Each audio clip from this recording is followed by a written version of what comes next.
Ryan Reynolds here from Mint Mobile with a message for everyone paying big wireless way too much. Please, for the love of everything good in this world, stop. With Mint, you can get premium wireless for just $15 a month. Of course, if you enjoy overpaying, no judgments, but that's weird. Okay, one judgment. Anyway, give it a try at mintmobile.com/switch. Upfront payment of $45 for 3-month plan, equivalent to $15 per month required. Intro rate first 3 months only, then full price plan options available. Taxes and fees extra. See full terms at mintmobile.com. You know what's smart? Enjoying a fresh gourmet meal at home that you didn't have to cook. Meet Factor, your loophole in the laws of mealtime. Chef-crafted meals delivered with a tap, ready in just 2 minutes. You know what's even smarter? Treating yourself without cheating your goals. Factor is dietitian approved, chef prepared, and you plated. Pretty smart, huh? Refresh your routine and eat smart with Factor. Learn more at factormeals.com. Atheists, agnostics, long-haired weirdos, short-haired weirdos, vandals, hooligans. The government, hug the government, love the government, hug the government, love the government, hug the government. Welcome to The Politics Guys, a place for bipartisan, rational, and civil debate on American politics and policy. I'm Northern Kentucky University political scientist Michael Baranowski. I'm joined today by my conservative counterpart, Cleveland area attorney and defender of freedom, Jay Carson. Hey, good morning, Mike. Hey, Jay. How are you doing this morning? Well, I think like the groundhog, I saw my shadows, so I'm still going to be doing the show for another couple weeks at least. Well, at least 6 more weeks. That's good. Hopefully, a lot more. I'm a little late on that, but I've been off. Yeah, the last couple. So. Yeah. Speaking of being off, I am very off myself. I just got back from a trip to Geneva and Amsterdam with my wife and ended up getting some kind of weird European super bug. I don't know what it is, but it's got me down pretty hard. I'm recovering now, but thankfully Jay will be in the driver's seat today, and I will do my best to sort of keep up with him here because we have an awful lot to talk about. But before we do talk about it, I do want to thank a few new supporters. We have Melanie and Josh. Thank you very much. We really appreciate it. As well as Emily, who's a longtime supporter who recently moved from monthly to a yearly pledge of support. So thank you all very much. We really do appreciate it. And so, Jay, with that, I will let you kick things off. So, the first thing we're going to talk about today, Mike, it's not just one story. It's sort of a collection of stories. And that is Trump's move, you might call it anti-corruption.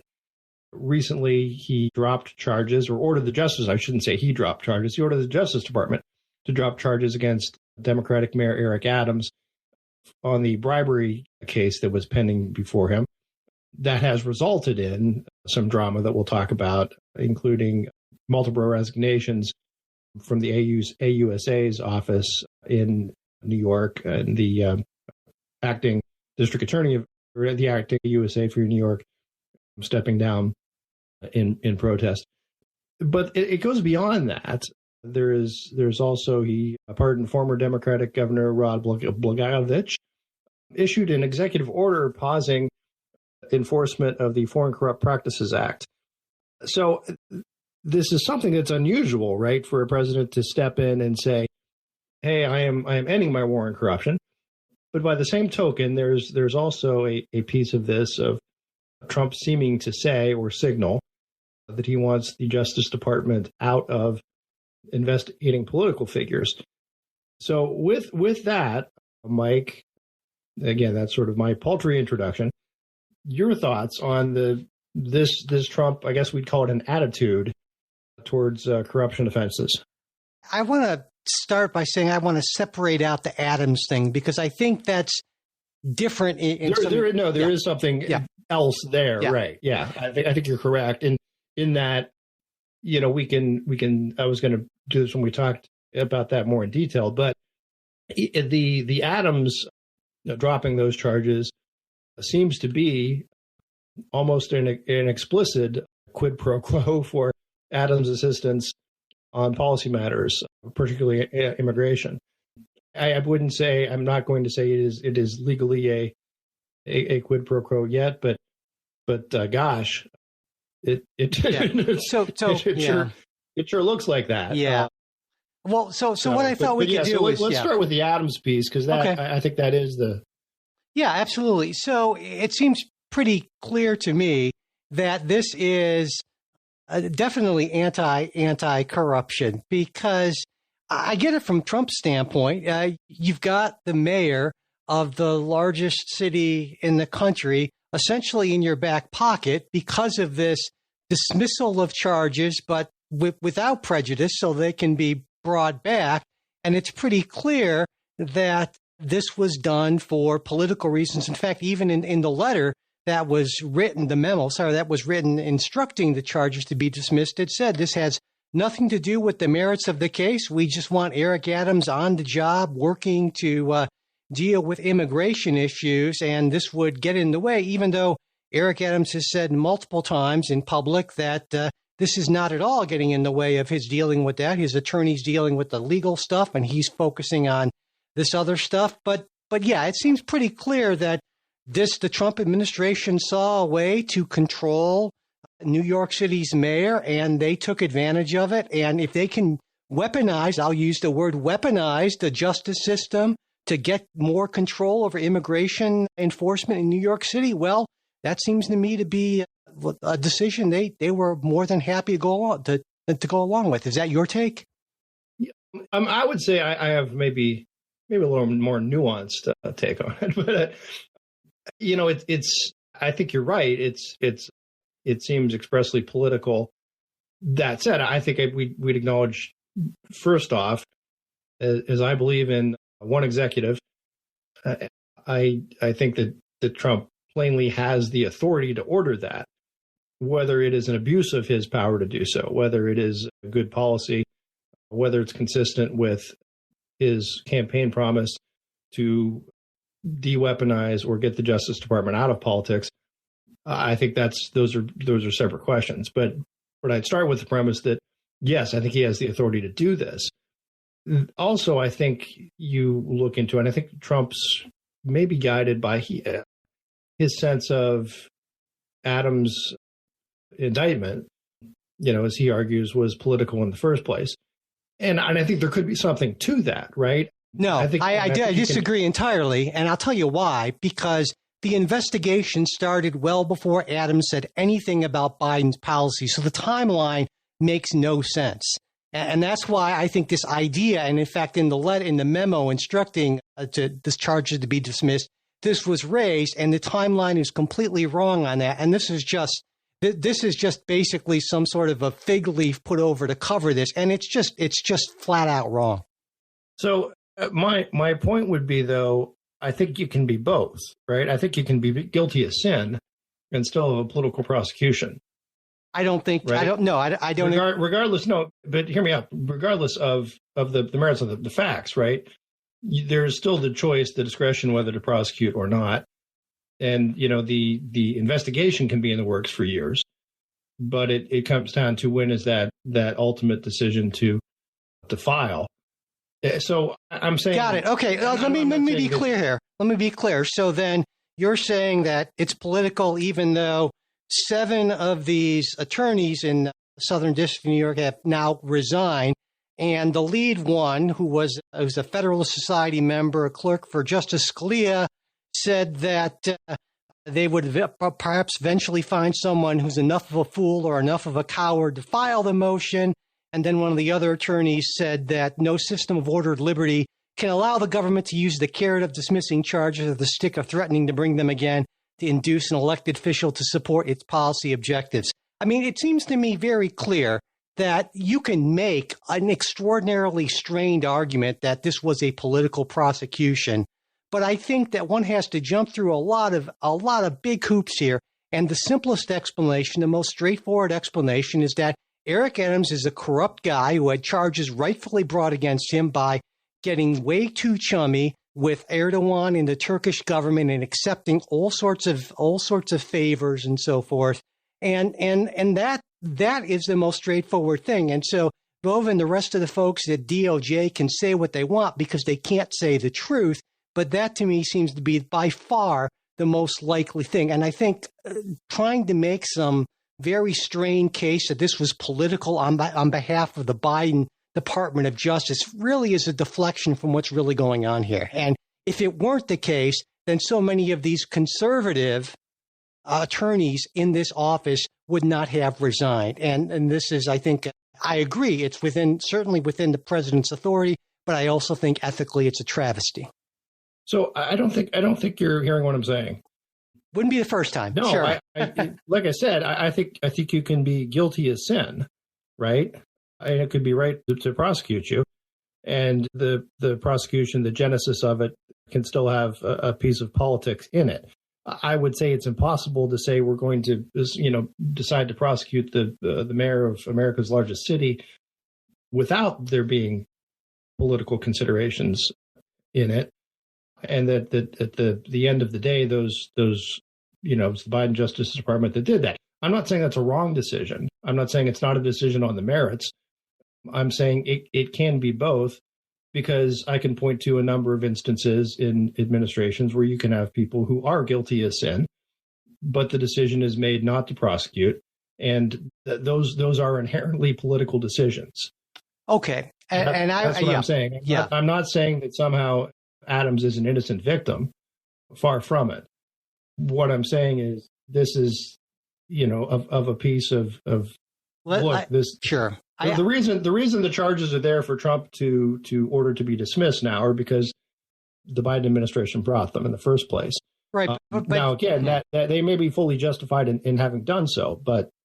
Yeah, I understand what you're saying. And at some level, any major prosecution, any prosecution of a political figure, by definition, will have a political element of it. Yes. But what I'm saying is that the focus on this makes it seem as though the Biden administration had a vendetta against Eric Adams, who dared to speak out against them. And so therefore it went after them by weaponizing the DOJ, and Donald Trump is simply acting to right this wrong. And I think that narrative is not just wrong, but again, ethically sort of disgusting. And if it weren't the case, then we wouldn't have seen all these resignations. Well, I think the resignations are extremely telling, right? And I guess, my if you want to argue that the Biden department didn't play favorites with Justice, Biden administration didn't play favorites with the Justice Department, I don't think that's a great argument to make. But if I think this is the appropriate political response to it, has been the resignations of people who are not deep state resistors. But as you point out, the acting AUSA for New York was a Scalia clerk, also clerked for him for the other judge, Fourth Circuit, but also conservative, a member in good standing of the Federalist Society. I would hope that the Sheldon Whitehouse will take note, but I sort of doubt he will. Yeah, and it seems she resigned, as did some of the others, on the purely ethical grounds of saying, listen, this is a guy who we believe we have a strong case against, should be prosecuted, and we think this is political. See the memo, right? So yeah, I think this was perhaps a Trump miscalculation mistake on several fronts. I think the wise thing, he sort of did this, and this is the other weird thing, and kind of in the absence of an appointed attorney general, all this sort of takes place while Pam Bondi is getting approved. And so she, we don't necessarily have the attorney general acting, and you sort of have someone else. And likewise, you sort of have some sort of disarray at the U.S. Attorney's Office because you were just working with acting attorneys. So I think that's like a weird thing. And if the Trump team had been smarter about this, right? There's no reason, he had to do this last week or 2 weeks ago. The wiser course would have been, okay, let's get the attorney general on board. Let's talk to these prosecutors. Let's see what's there, right? And then see if you could make a credible case for dismissing it or not. And I don't think he has.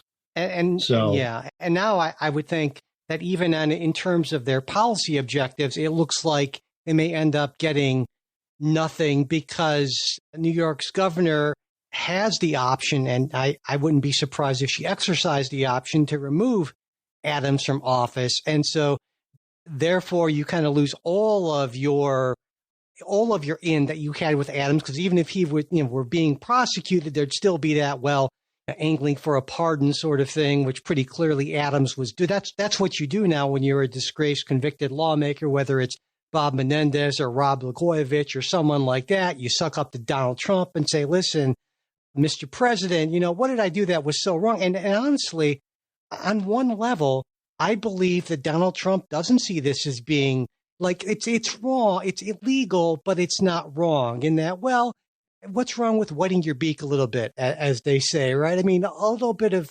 travel upgrades and things like that. I honestly do not think in his worldview that he sees that as anywhere close to being wrong, even though it's illegal. And so therefore prosecuting someone from that, I can totally see how in his mind that just is absolutely ridiculous. Yeah. I think that's right. I think he can look at this as these are ticky-tack offenses, right? And that the federal government. So the other piece though to think about on this, and I would, because I tried to consider all sides with prosecutorial discretion. Another reason for exercising prosecutorial discretion is whether you believe you can secure a conviction in that district. I think there's a good argument that maybe you couldn't. Now, the people in the best place to make that decision are the prosecutors who are bringing the case, right? And they have spoken through their resignations on that.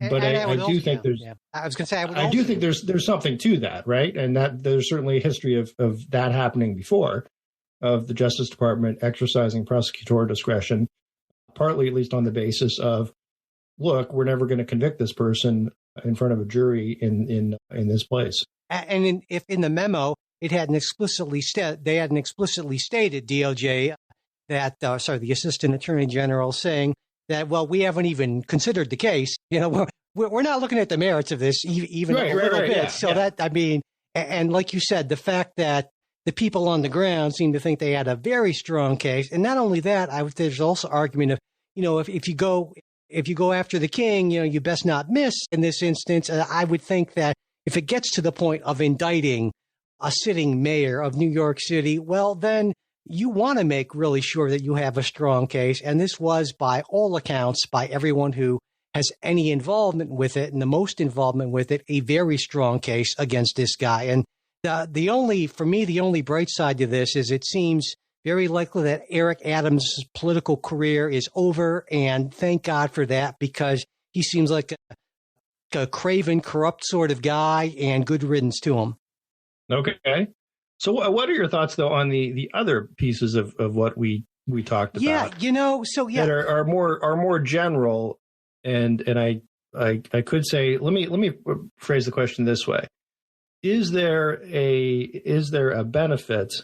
Now again, let's step back. If the goal is to depoliticize the Justice Department, which is my goal, but nobody listened to me, the Adams situation is certainly not that. Even though you're pulling away charges, you're doing it as certainly what could be seen as a quid pro quo, and using the Justice Department to exercise a heavy hand in policy.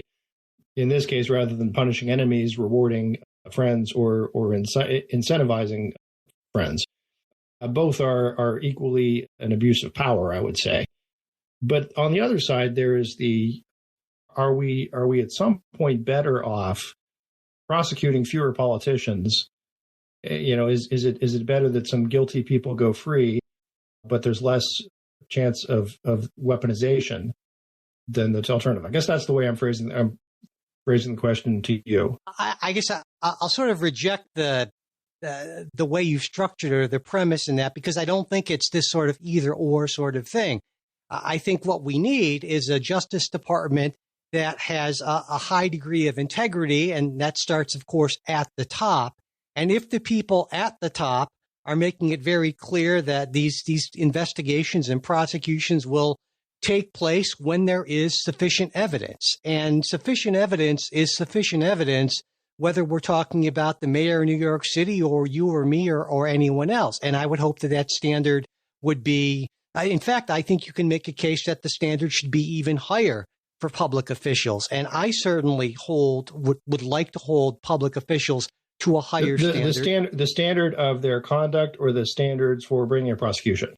The standard of their conduct. I think the standards for bringing a prosecution should be the same. Is that if in the view of the law enforcement officials, there is clear evidence that some sort of a significant crime has been committed, then absolutely.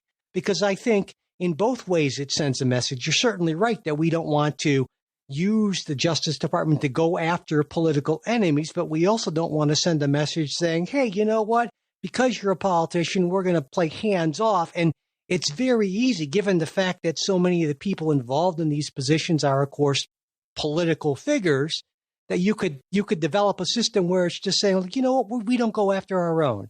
And so therefore you end up over a period of time developing this sort of culture of corruption, or, even worse, where you say, well, we'll selectively go after certain people and so stay in line. So, that to me is the answer is not to prosecute fewer politicians. The answer is to prosecute when the evidence suggests that one should prosecute, and not prosecute when the evidence does not suggest that. And I don't think that's very controversial.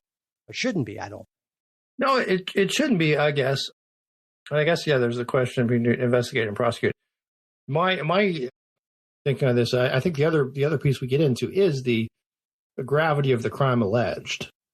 Well, and when we're talking about, say, for Eric Adams, it isn't just, getting some nice hotel rooms. It's campaign finance violations. It's and how ticky-tack are some of these things? Well, if we're talking about a pattern of corrupt behavior, and I would argue it's not just that. If you have like an Eric Adams who, it was, I think, an open secret that he was, before, this kind of happened, that he was getting a lot of perks from the Turkish government. And one day it's hotel upgrades and things like that. And then people keep on pushing the envelope further and further. And hey, what's a few straw donors here to the reelection campaign?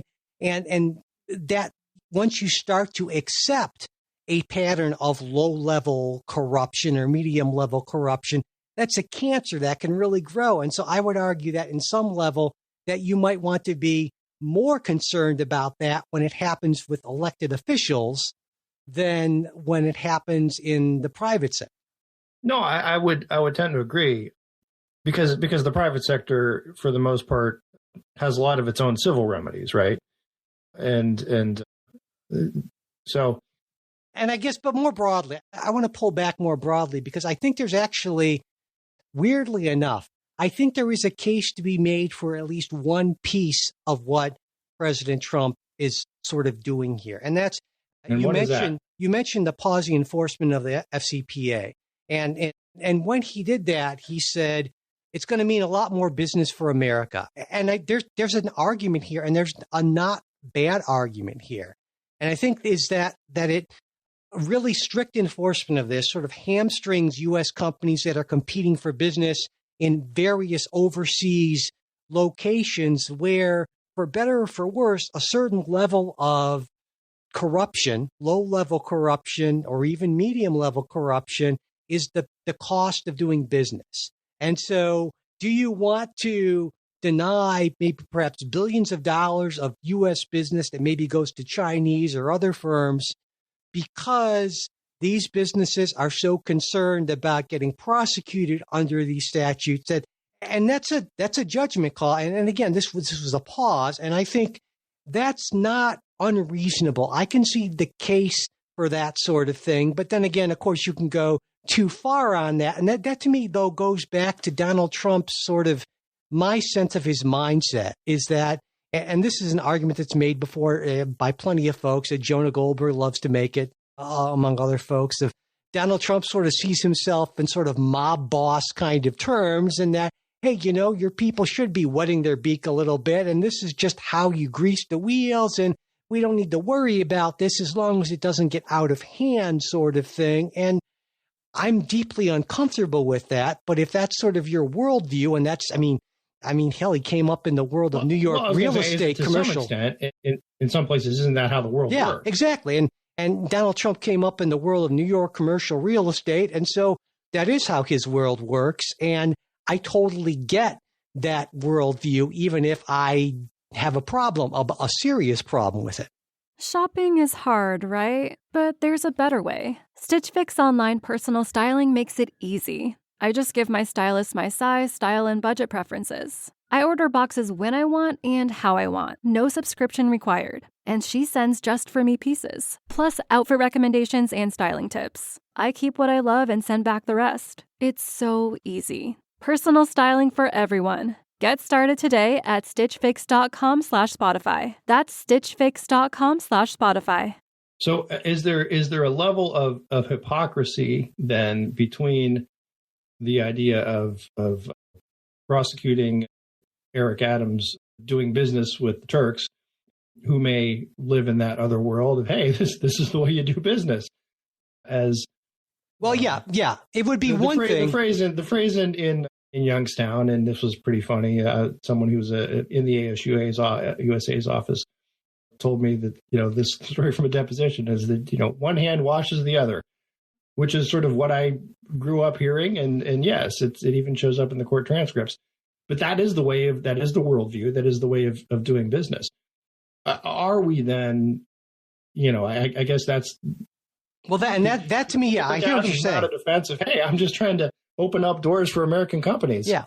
I mean, there's a line, I'm trying to think of the movie, but the one character played by Chris Cooper, I remember that. That's weird. My mind is just slipping away in little chunks here as I get older, saying, corruption is how we win. And I think there are people who really believe that, and a certain level of corruption is inevitable. And that's why I think it's important to put the Adams thing to the side, because it would have been one thing if the decision had been made, listen, we're not going to prosecute him, but this is pretty clearly holding it over his head and that's why I wanted to say it's one thing for the mayor of Istanbul to accept bribes. It's another for the mayor of New York City. Yeah, I would say so. Absolutely. But again, I do think Donald Trump is right in we need to, if we don't have a level playing field on this, if U.S. businesses can't compete because they're concerned about this. Now, I don't know how big of a concern that is, but it's not an unreasonable argument on the face. But that doesn't mean we just tell U.S. businesses, listen, go do whatever you need to do. We're not going to prosecute you for everything. The last thing we want to do is a blank check. And then I think there's also an element of this that we haven't talked about is that, hey, by the way, Donald Trump is the head of the Trump Organization, which has all sorts of international interests. And the more you pull back on this sort of thing, the easier it is, of course, if it's not just good for American businesses, it's good, by the way, in particular as well, for the Trump Organization. It makes it easier for foreign governments to funnel business to the Trump Organization. And so I guess as a general rule, rising tide lifts all boats, Mike. There you go. And again, Donald Trump, I don't think sees anything wrong with him wetting his beak in this. And if he can't make a few $1 billion off of the presidency, well, then that's just probably a problem with the presidency, or he's not trying hard enough, right? There's this old, from an old mob movie, the guy saying, the guys I really worry about are the guys who are too dumb to steal from me, at least a little bit, right? And, and I think that's how Donald Trump sees the presidency in his role, and I find it deeply troubling, but on some level, I kind of get it. Yeah. No, I would, I guess if I had to encapsulate my thoughts, and this sort of borrows from what you said and Joan Goldberg, is Trump's all for business moving along at whatever cost, and he brings a very realpolitik kind of view to these things that, I mean, and this is where I'll tell you where I struggle, right? Is, yeah, I would say this seems wrong, improper, inappropriate, abuse of power, immoral, etc. But at some level, if you were supposed to be representing the interests of the United States, including but not limited to American business, are you doing a disservice if you don't acknowledge the way the world actually is?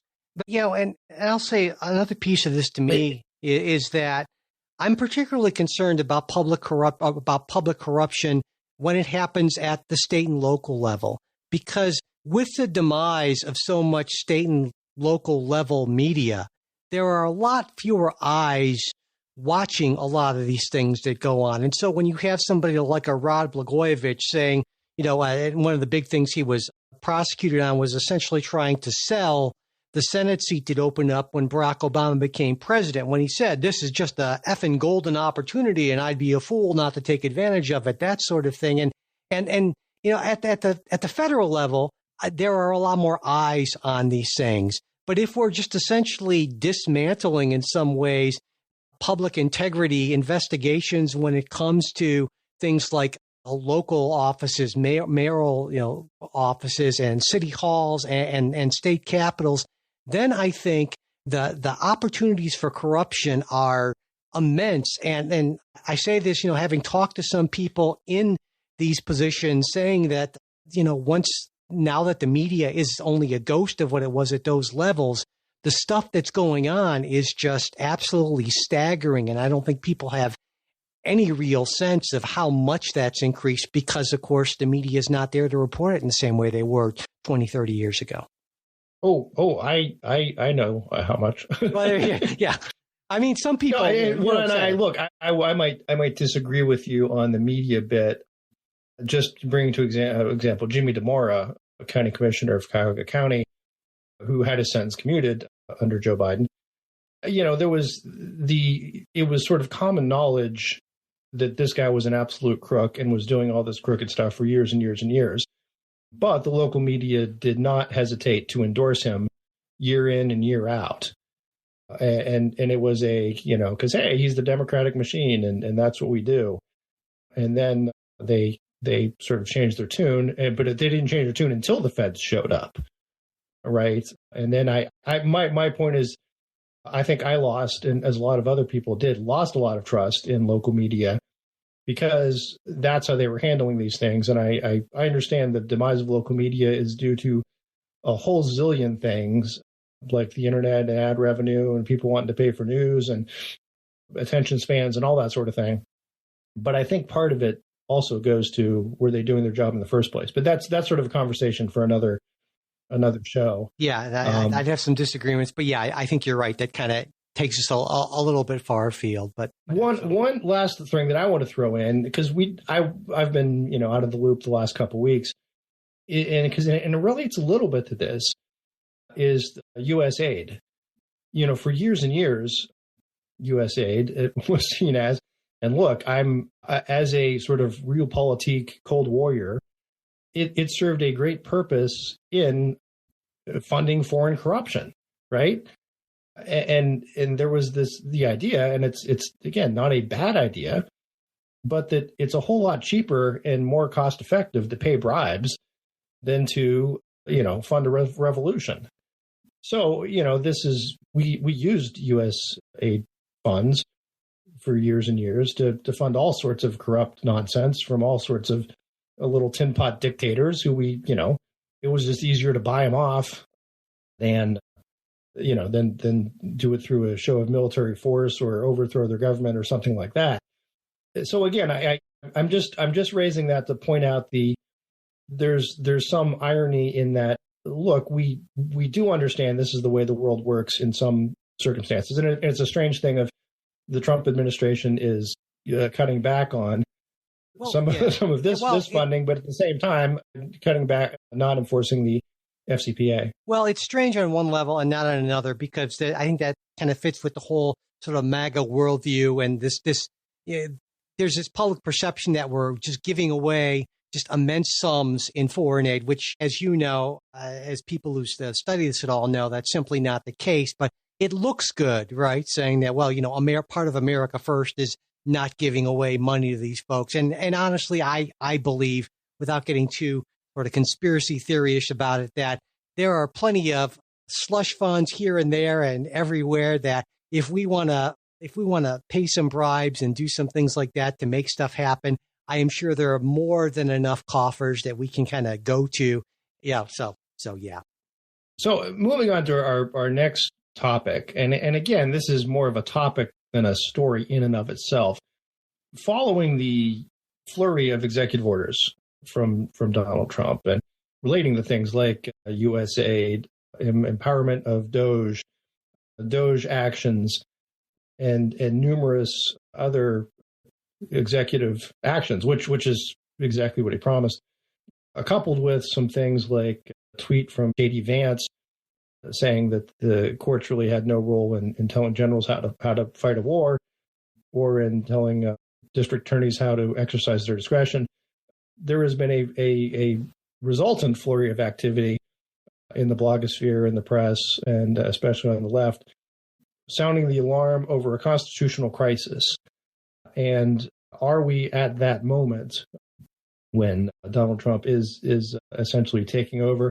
The local stuff I read is even funnier, that people are expecting, militia takeovers of places and around town. And I don't see that happening. But, Mike, I think this is something it's a good sort of meaty topic for us to dig into, as to what is a constitutional crisis, what is perhaps constitutional overreach, what's the difference, and should we be worried, I guess. So that's my question for you is are we in or on the brink of a constitutional crisis, or is there something else going on? Well, just to answer that previous question, should we be worried? The media's answer to that question is always yes, right? I think so. Yes, of course, be very worried and click here. But because no one sells anything by saying don't be worried. Yeah. I guess I'm disappointed by so much of the reporting. These 6 products in your house are completely safe for you. Yeah. Yeah.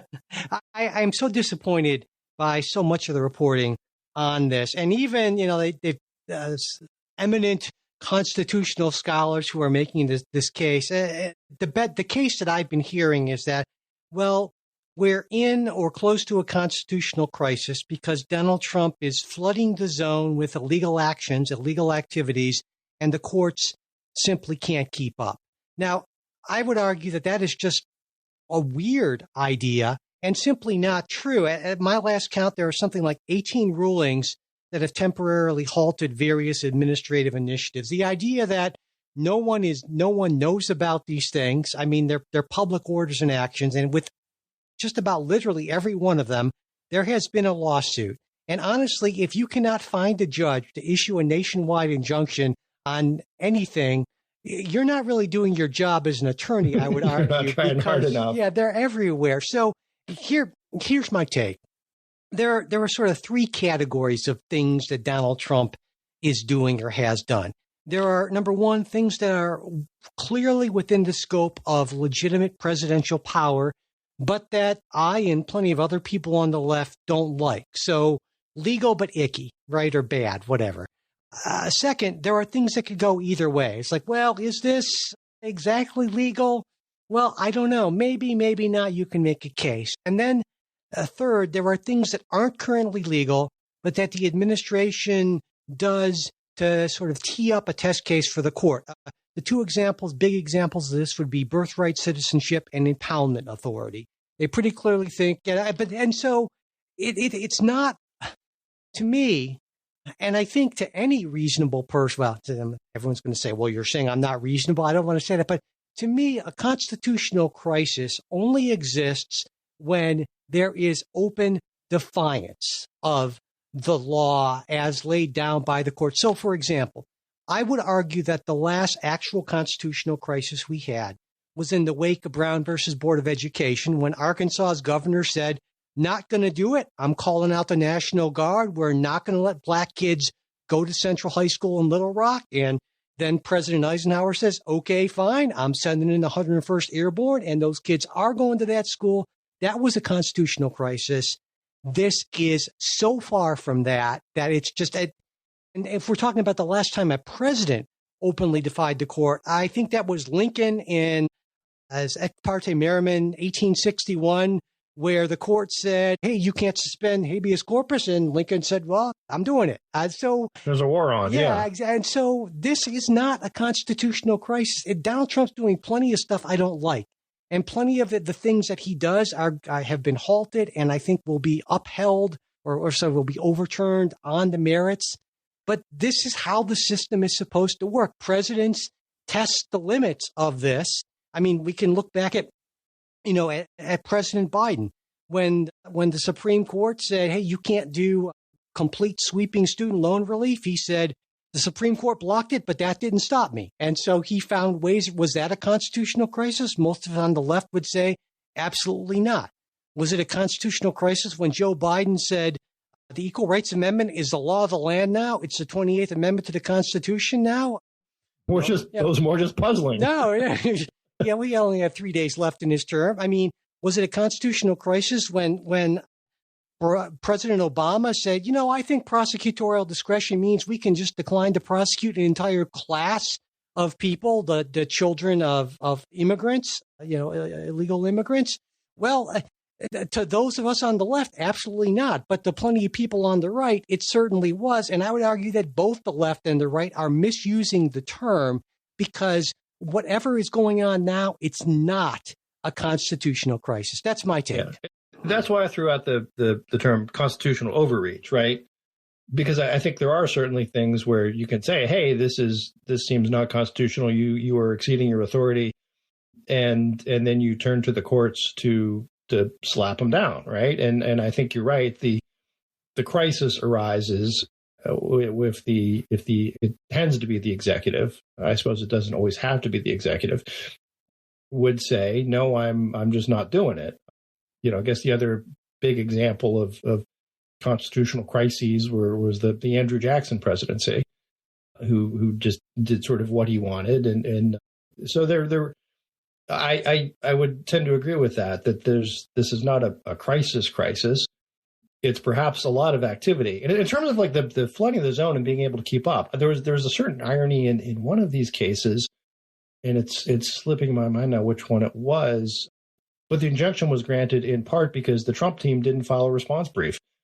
So it's not that the courts can't keep up. Trump can't keep up.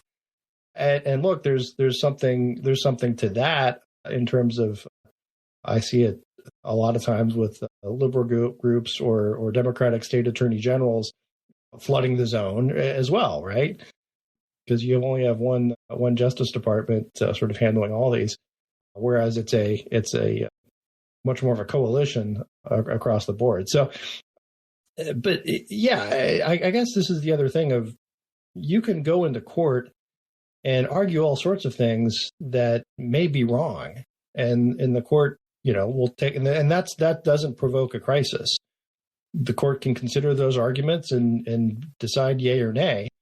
But in fact, it's sort of the opposite of a crisis, right? This is the way it's supposed to go. We've got this statute in the federal statutes, and all the states have them too, declaratory judgment acts, which sort of says, hey, if you think there is some provision of some act or law, statute, ordinance, whatever, that is unconstitutional or unenforceable, well, you can take that to court and, get an answer on it.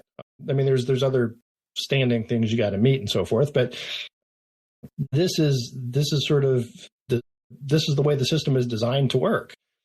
And it's also designed to work in that you've got these different stages of first the preliminary injunction stage, and then a ruling on the merits, and then an appeal to the Court of Appeals. And you look at different things at different parts of that, and there may well be cases. For example, the federal buyout would be one. I think that may be the one where the administration didn't file a brief. One of the key things that the courts look at in whether or not to grant an injunction or a preliminary injunction is, will there be irreparable harm if I don't? The idea being, let's pause everything so that we've got an opportunity to look at this thing on the merits. Now, if the one side makes a particularly strong showing on the merits, you're like, look, there's just no way they're ever going to win. And that's not the technical legal standard, but you have to show a likelihood of success on the merits by clear and convincing evidence is the technical legal standard. You can go ahead and order the injunction that way also. And it's always sort of a combination of all those factors. But I think there are a lot of cases where you can say, hey, look, it's going to be irreparable harm if this happens right away. Let's pause and be able to hear it on the merits, because nothing terribly bad will happen if we don't do this right away. but something bad could happen if we do. So that's saying a lot of these injunction rulings are not necessarily on the merits. There's a merits component to them. But and again, this is the way that the process is intended to work. So yeah, and that's why, I mean, even J.D. Vance's tweet, judges aren't allowed to control the executive's legitimate power. That is just simply factually true. Yeah, and so I get. I think everything in the J.D. Vance had said that's pretty much an accurate state of the law, statement of what the law is. Yeah, sort of separation of powers. If judges did do that, then that would be a constitutional crisis. I mean, so right. I guess to me, and maybe this guy goes back to my, like a lot of folks, admiration. I would say you rarely see, but you can have sort of the constitutional crisis of the other way around, right? Of a court ordering the executive not to do something that the executive is fully empowered to do. And I think, the Lincoln example is a good one of that. You don't see that often, but yeah. And so, again, to me, I guess, and maybe people feel I'm being, I don't know, pedantic in some way, because this came up about the question a few weeks ago on the episode I did with Justin on what I thought about the word fascism as applied to this. And I feel like if we just start to play so fast and loose with words, whether it's fascism or constitutional crisis, I think that's a very bad thing, and it takes us down a bad road. We should call things what they are. And this is not that. I think the Trump administration is doing a lot of bad things, a lot of things that are not in the best interest of the country, a lot of things that are unethical and maybe morally wrong and that will prove to be illegal. But we don't have a constitution. I'm not saying that it's not possible. Of course, it's possible. Maybe the Supreme Court rules against him and he says, the court has made its ruling, let it try to enforce it, or he'd say it in much more Trumpian terms, but we're not there yet. And I even want to say ruling is very bad. Yeah. That would be a fun sort of, whatever the Trumpian quotation would be. Exactly. But we're very not terrible. Many people are saying this. And not only that, but I think that if it came to that Donald Trump people would peel off of him so quickly if he decided he wanted to be in open defiance of the Constitution. I think he would lose so much support, because I think so many of the people who've sort of been pulled into his orbit aren't doing it because they love the dear leader and will, defend him with their lives or anything like that. Is that, hey, they're looking after their own careers, and they get the idea that they understand that, in 3 years and change, Donald Trump is not going to be a factor on the political scene, and they have to consider their own careers and their own futures. And you really want to gamble on something like that? You want to throw in with a guy who's just saying, you know what, I'm going to ignore the Supreme Court? I don't think that's going to happen. I think Donald Trump is bad for this country, but I do not think he is a threat to the constitutional order. And if I'm wrong about that, well, God help us all. But I don't think I'm wrong about that. Yeah, no, I don't think you are either. And yeah, I guess I would say that the other curiosity, again, this is the overstatements from the left, and I'm not sure. I don't know. Well, it comes out. Let me say, and I sort of thought there was this moment where folks thought, well, and this goes to a political point rather than a constitutional point, right? And that is, there's sort of a boy who cried wolf type piece to this. That if every time the president does something you don't like, you jump up and down and say this is a constitutional crisis and the world is going to end. One, you tend to look silly, and second, when the world doesn't end, and second, if there is a real constitutional crisis at some point, you've sort of wasted your credibility. And I think that's, what's happened, to a lot of the media is, so many, especially on the right, just don't find them credible. Well, I would say a lot of issues because of this kind of thing. Yeah, I agree entirely. But I also argue that it's bipartisan. I read plenty of left-wing and right-wing media. Not too long ago, Daniel, one of our supporters, sent me a link to a piece from Sarah Isker in the Dispatch called "The Quiet Lawlessness of Joe Biden." And one of the lines just, Biden has caused more damage to the rule of law than any previous president. And it's this eye-rollingly sort of hyperbole, and it's because they're journalists. And if you want to stand out as a journalist, I don't care if you're far left, far right, or anyone.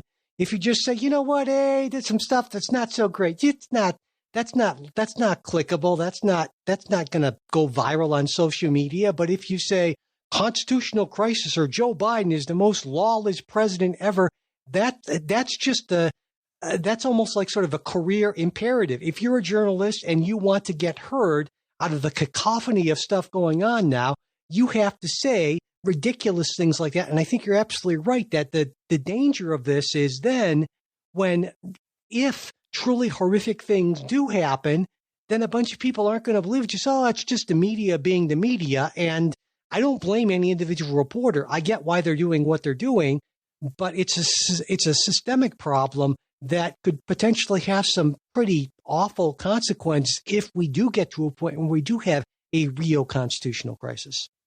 If we don't blame the individual reporter, who should we blame? No, I guess what I'm saying is that the individual reporter is working within a system that incentivizes these sort of things. So, right. Yeah, you can blame an individual reporter, but that's not going to get, I guess what I'm saying is that's not going to get you anywhere, because they said that, well, what do we expect that reporter to do?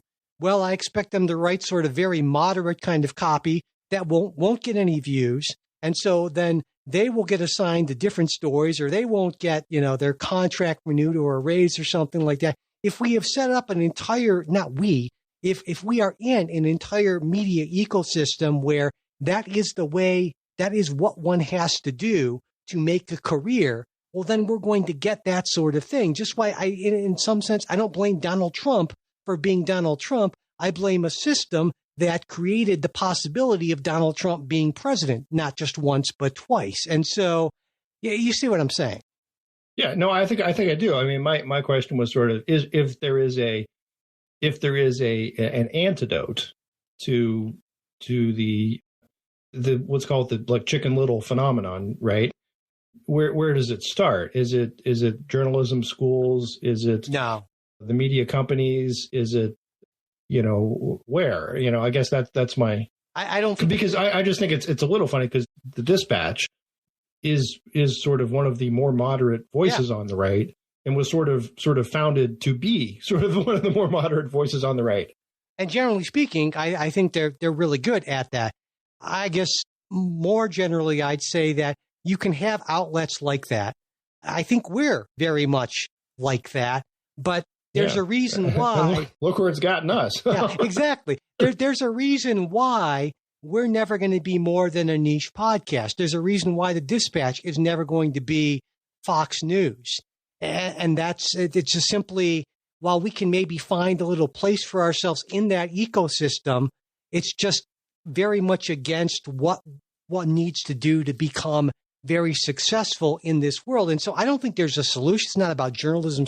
It's just the world that we live in now, for better, or I would argue in many cases for worse. So I think we're essentially just stuck with this.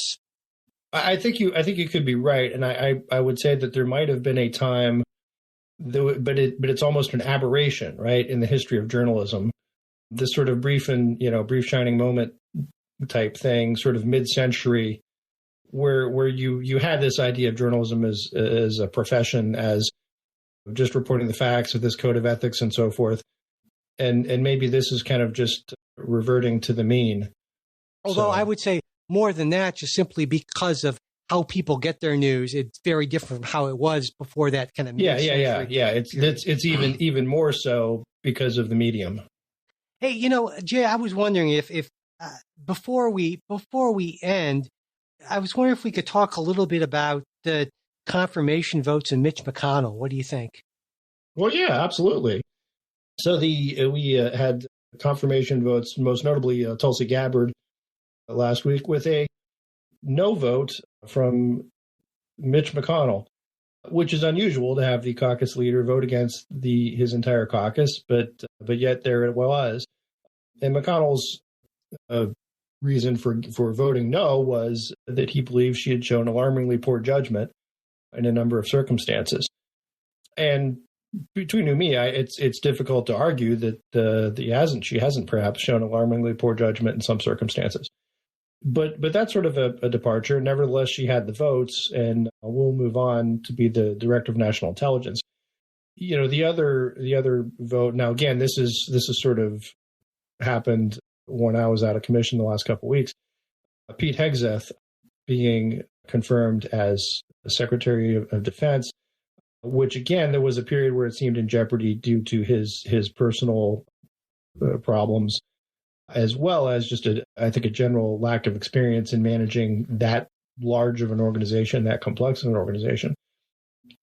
There was a mini boomlet of Republican, let's call it skepticism, from folks like Tom Tillis, Joni Ernst, and so forth.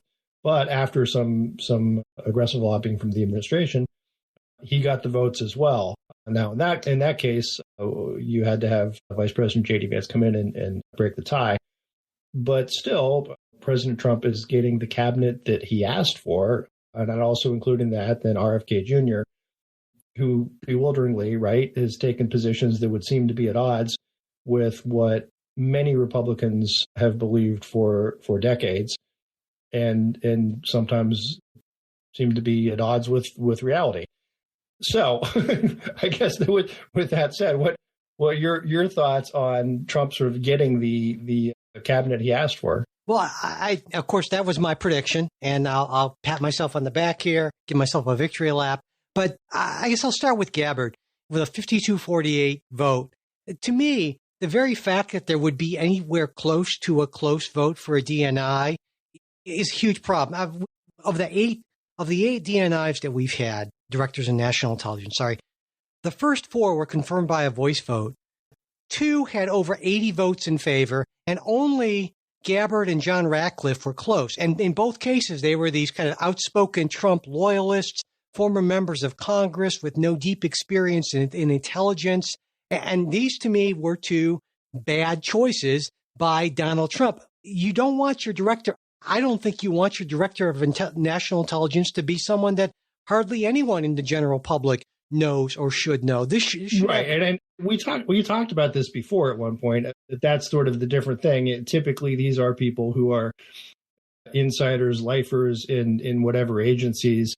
And they're not someone who has a general public persona like a congressperson or a senator or someone like that. Not only that, I would argue that if you think about the very nature of the job, the person who is supposed to sort of synthesize and pull together all of this intelligence coming from all of these agencies and present these things to the president, being the kind of the go-between in that sense, it would seem to me that for your own interests as president, you would want somebody who is an experienced bureaucratic infighter who knows the ins and the outs and knows tons of people and knows that you can need to go beneath sometimes or below the very top people, knows where the bodies are buried in all of these agencies and all the agendas. And honestly, the only way you get that is with decades of experience in this world. And so I think that Donald Trump is actually doing himself and American national security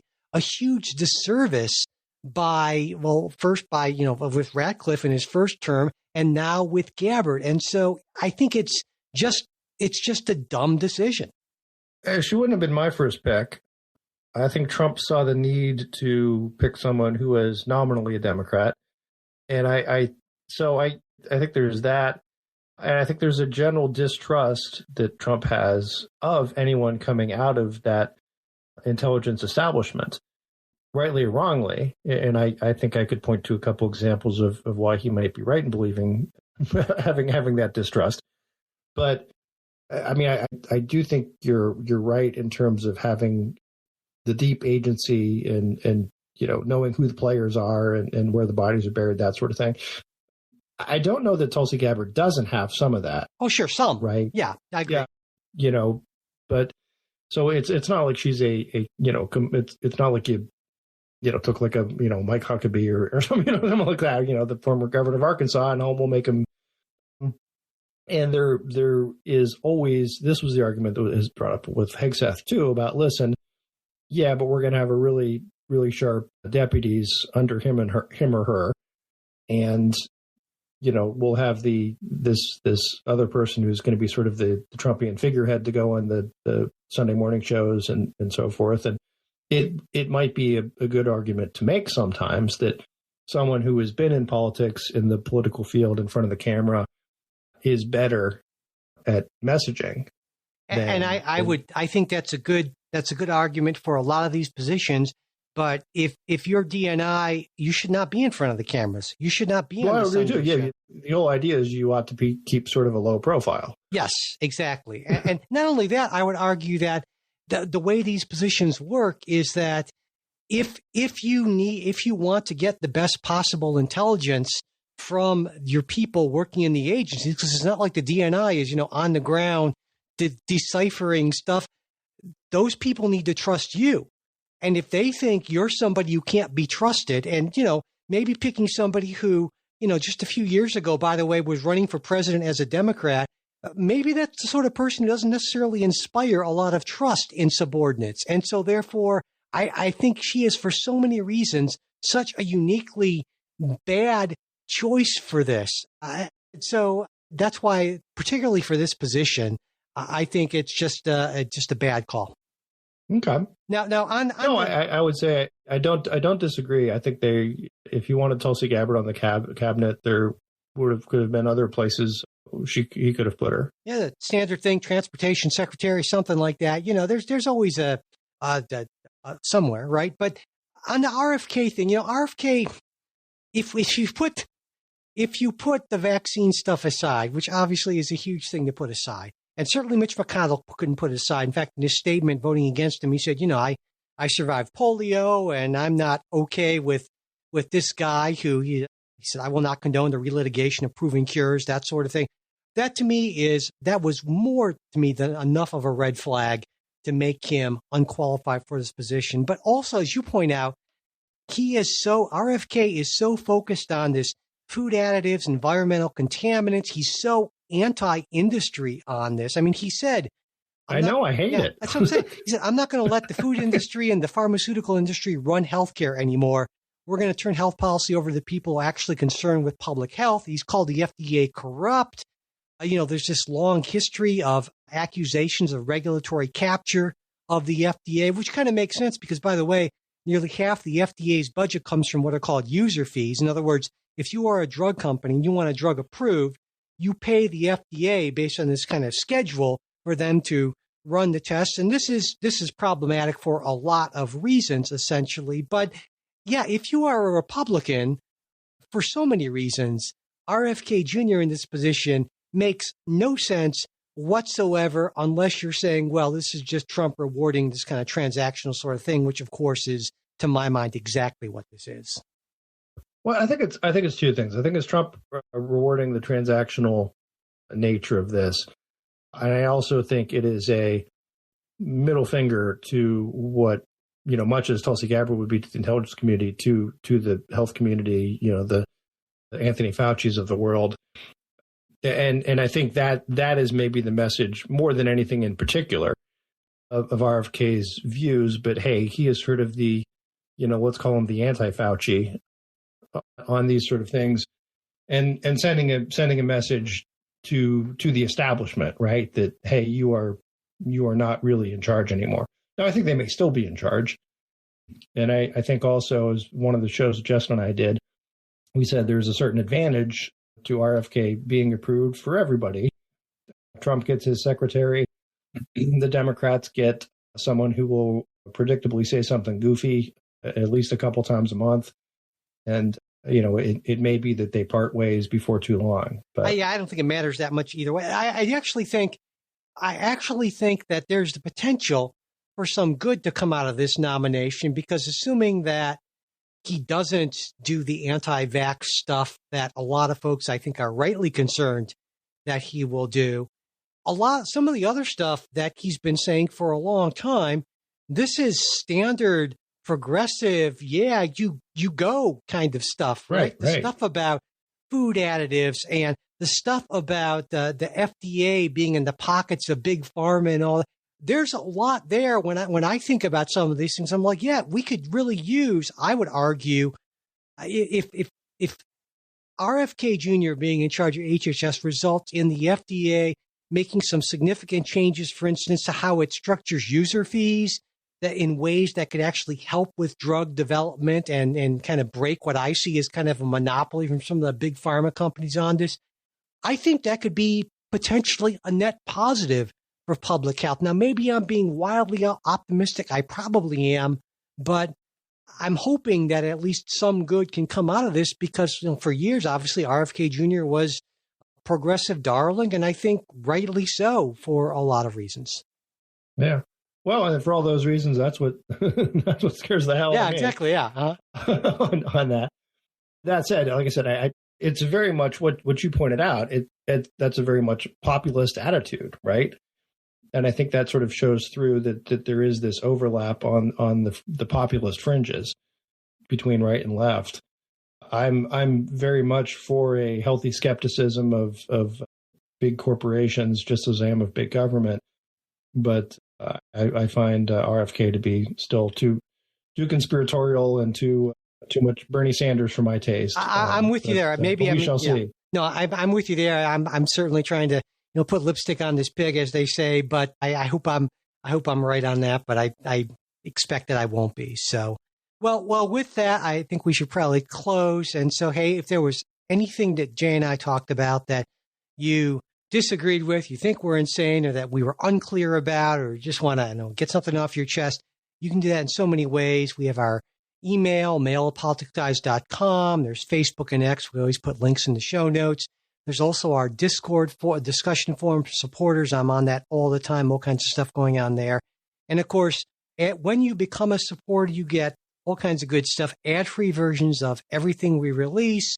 You get our full-length midweek episode as opposed to just that 10 to 15-minute preview, that Discord group I already mentioned. And maybe most importantly, it helps keep us going. We literally could not do this without our supporters. Far and away, the largest source of our financial stability, such as it is, and it really does help us out. We really do appreciate it. But we also know that sometimes folks are not in a position to be able to support the show. And if that's you and you still want that full-length midweek episode, just let me know. Send me an email, mike@politicsguys.com, and I will get that set up for you.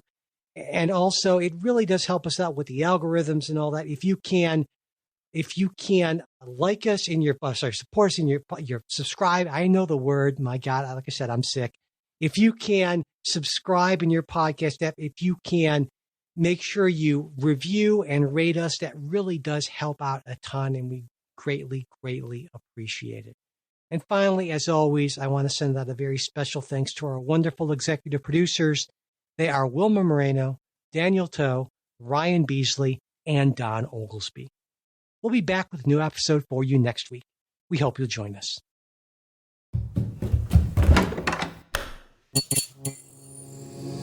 This podcast is part of the Democracy Group,